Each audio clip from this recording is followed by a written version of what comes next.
Welcome to saw kitchen. ఈరోజు మనము egg curry prepare చేస్తున్నామండి. ఇక్కడ నేను 8 ఎగ్స్ తీసుకున్నాను. ఫస్టే బాయిల్ చేసి పెట్టుకున్నానండి.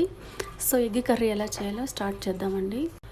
ఫస్ట్ ఒక ప్యాన్ పెట్టుకొని ప్యాన్ హీట్ అయిన తర్వాత ఆయిల్ యాడ్ చేస్తున్నానండి. 8 ఎగ్స్ ప్రిపేర్ చేస్తున్నాను. సో 8 ఎగ్స్కి సరిపడా ఇంగ్రీడియంట్స్ వేస్తున్నానండి. నెక్స్ట్ ఒకటి పెద్ద సైజు ఆనియన్ నేను మిక్సీలో కచ్చాపచ్చాగా పట్టుకున్నానండి.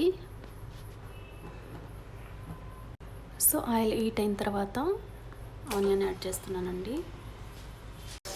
నెక్స్ట్ ఆనియన్ వేసిన తర్వాత ఇదంతా కూడా కలిసేటట్టు మిక్స్ చేసుకోవాలండి. గోల్డ్ కలర్ వచ్చేంత వరకు ఫ్రై చేసుకోవాలి. నెక్స్ట్ కర్రీ లీవ్స్ యాడ్ చేస్తున్నానండి. ఆనియన్ గోల్డ్ కలర్ లెక్క వచ్చిన తర్వాత నెక్స్ట్ ఇక్కడ గార్లిక్ జింజర్ పేస్ట్ వేస్తున్నానండి 1 టేబుల్ స్పూన్. గార్లిక్ పేస్ట్ అంతా కూడా పచ్చివాసన పోయేంత వరకు ఫ్రై చేసుకోవాలండి. నెక్స్ట్ ఇక్కడ 4 టమాటో మీడియం సైజ్ తీసుకున్నానండి. పైన పేస్ట్లా మిక్స్ పట్టాను. టమాటో పేస్ట్ వేసిన తర్వాత ఇదంతా కూడా మరొకసారి బాగా కలిసేటట్టు మిక్స్ చేసుకోవాలండి.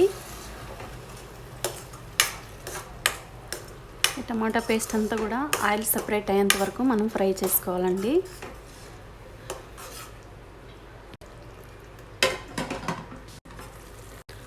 నెక్స్ట్ ఇదంతా కూడా మరొకసారి అంతా బాగా కలిసేటట్టు మిక్స్ చేసుకోవాలండి. టమాటా పేస్ట్ అంతా కలిసేటట్టు.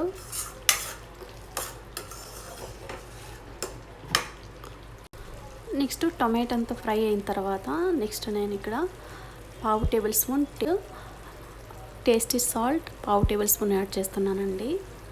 Next 1/2 tablespoon normal salt అండి. టేస్ట్కి సరిపడా సాల్ట్ వేసుకోండి. Next 1/2 tablespoon garam masala, 1/2 tablespoon జీలకర్ర, కొంచెం black pepper. Next 1 tablespoon egg masala అండి, 1/2 tablespoon coriander powder, 1 tablespoon red chilli. Next ఇక్కడ బాదం, కాజు, గసగసాలు, కోకోనట్ పౌడర్ వేస్తున్నానండి. ఇది మీకు ఇష్టం లేకపోతే స్కిప్ చేయవచ్చు. ఫ్లేవర్ కోసం అని చెప్పి నేను వేస్తున్నానండి. నెక్స్ట్ 3 టేబుల్ స్పూన్ కర్డ్ అండి. నెక్స్ట్ మసాలా అంతా వేసిన తర్వాత ఇదంతా కలిసేటట్టు మరొకసారి అంతా నీట్గా మిక్స్ చేసుకోవాలండి. సో నెక్స్ట్ మిక్స్ చేసిన తర్వాత సిమ్లో పెట్టుకొని మసాలా అంతా కూడా బాగా ఫ్రై అవ్వాలండి. ఆయిల్ అంతా మసాలాలో ఆయిల్ ఉంది కదా, ఆయిల్ అంతా కూడా సపరేట్ అయ్యేంత వరకు మనం ఫ్రై చేసుకోవాలి.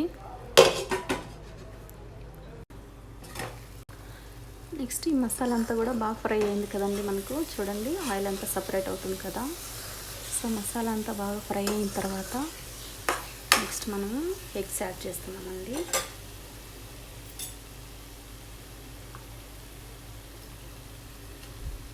ఎగ్స్ అన్నీ యాడ్ చేసిన తర్వాత మరొకసారి అంతా కూడా మసాలా అంతా ఎగ్స్కి పట్టేట్టుగా మెల్లగా మిక్స్ చేసుకోవాలండి.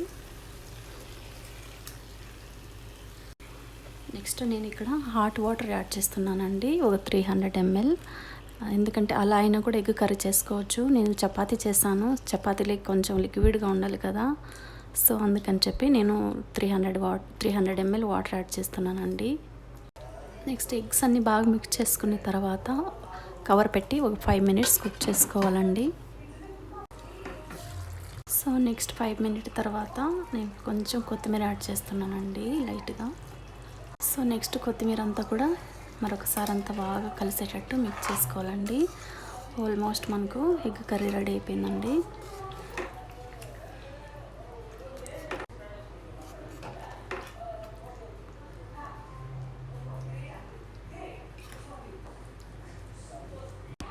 సో వేడి ఎగ్ కర్రీ రెడీ అండి.